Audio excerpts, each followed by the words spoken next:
বিয়ের পরে সময়ের সাথে সাথে নাকি মেয়েরা সমস্ত কাজকর্ম শিখে যায়, কিন্তু আমাদের মতো কর্মরত মেয়েদের ক্ষেত্রে বাইরে যেহেতু একা হাতে থেকে গোটা সংসারের দায়িত্বটাও সামাল দিতে হয়, আবার সেই সাথে অন্য আর এক জায়গায় এসে আবার কর্মজগৎটাকেও নির্বাহ করতে হয়।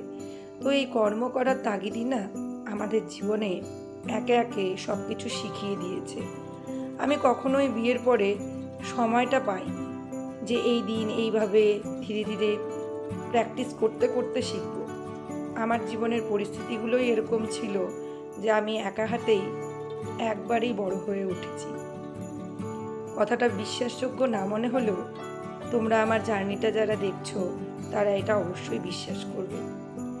এই বিয়ের পরের থেকেই কুচবিহারে যেখানে পড়ানোর জন্য আমি সঞ্জয় থাকি, সেই জায়গাটাতেও আমাকে নিজে হাতেই রান্নাবান্না, পুজো পার্বণ, সংসারের সব দায়িত্ব একা হাতে সামাল দিতে হয়।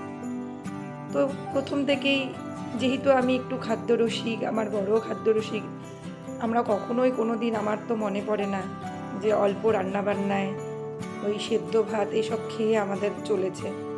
প্রথম থেকেই আমি রকমারি রান্নাবান্না করেছি। হ্যাঁ, হয়তো স্বাদের দিক থেকে বা রান্নার পারদর্শিতার দিক থেকে সময়ের সাথে সাথে পরিবর্তন হয়েছে ঠিকই, কিন্তু বিয়ের শুরুর থেকেই কিন্তু আমি সব রকমেরই রান্নাবান্না করতাম।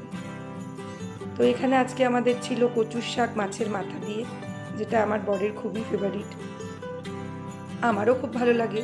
তো কচু শাকটাও ইলিশ মাছের মাথা দিয়ে বেশি পছন্দ করে, তা কাতল মাছের মাথা ছিল তো সেটা দিয়েই করেছি।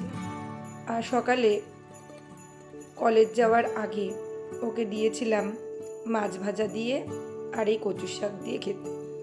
আর আগের দিনের একটু কাঁঠালের তরকারি ছিল, ওটাও ও খেয়েছে।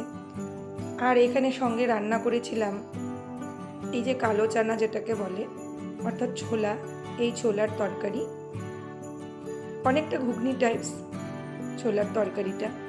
আর এখানে কাতল মাছটা আলু দিয়ে, এখানে ধনিয়া পাতা বাটা দিয়ে করেছি। দেখো, দেখতে অনেকটা সবুজ সবুজ হয়েছে, কিন্তু গরম ভাতে মেখে খেতে খুব ভালো লাগে। অম্বুবাচি ছাড়ার পর থেকেই তো কত কাপড় প্রত্যেক দিনই কম বেশি ধুয়ে যাচ্ছি। এখানেও 2 বালতি কাপড় রেডি, আর বৃষ্টির মধ্যে তো কাপড় ঠিকঠাক শুকোতে চায় না। স্নান টান সেরে ঠাকুরটাকে দিয়ে নিলাম। শুক্রবারে থাকে আমার কাজে ফেরার তাগিদ, ময়নাগুড়িতে পরের দিন থেকে পড়ানো শুরু হয়। তো এই দিনই আমাকে শ্যাম্পু ট্যাম্পু সেরে মানে সব একদম নিজস্ব কাজকর্মগুলো রেডি করে আসতে হয়। তো আমার বেশ কিছু পরীক্ষার খাতা জমেছিল, তো ওগুলো ভাবলাম যে আমার কাজটা কমপ্লিট হয়ে গেছে, এখন আমি বসে বসে আগে খাতাগুলো চেক করে নিই। তো এখানে পুরো বান্ডিল দিয়ে আমার খাতা ছিল। আর তখন আর দুপুরের খাবার খেতেও ইচ্ছা করছিল না গরমের মধ্যে, তো আমার দই ভরসা পেটটা ঠান্ডা রাখার জন্য। তো এই খাবার খেতে খেতেই আমি এখানে বান্ডিল দিয়ে দেখো খাতা চেক করে নিচ্ছি।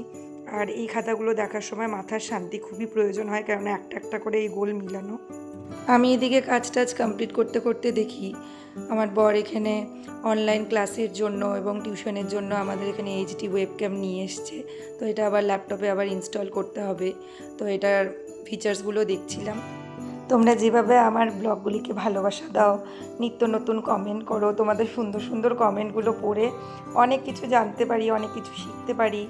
আর খুব ভালো লাগে, একটা নিজস্ব মনে হয় যে হ্যাঁ, আমার কথাগুলো শোনার মতো, বোঝার মতো এরকম আমার অনেক দর্শক বন্ধু রয়েছে। তো এভাবেই ভালোবাসা দিতে, এই প্ল্যাটফর্মটাও এখন আমার কাছে একটা পরিবার, জানো তো।